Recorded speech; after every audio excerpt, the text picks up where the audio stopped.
నమస్తే సార్. నమస్కారం అండి. అనంత్ గారు, ఆ, వరలక్ష్మి గారు మర్డర్ చేయడం మీ కళ్ళతో మీరు చూసారా? ఉదయం 4:20 మా 4 కళ్ళతో చూశాను సార్. ఆ టైంకి మీరు అక్కడ ఏం చేస్తున్నారు సార్? ఆ రోజు మేం కర్నూలు నుంచి శ్రీశైలం ఘాట్ రోడ్డుగా విజయవాడ వెళ్ళాము.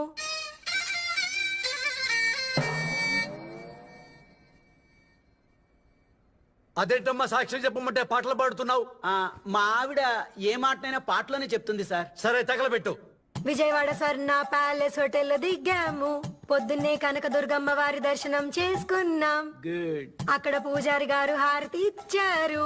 ఆ తర్వాత మేం ప్రసాదం తిన్నాము. ప్రదక్షిణాలు కూడా చేశాము. ఛీ!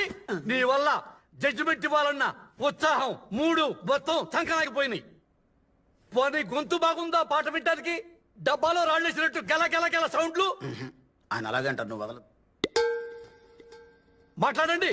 అలా మేం దర్శనం చేసుకున్నాం. కర్నూలుకి రిటర్న్ టికెట్ వేసుకున్నాం. గుంటూరు మీదుగా శ్రీశైలం వయా కర్నూలు వచ్చేసాం.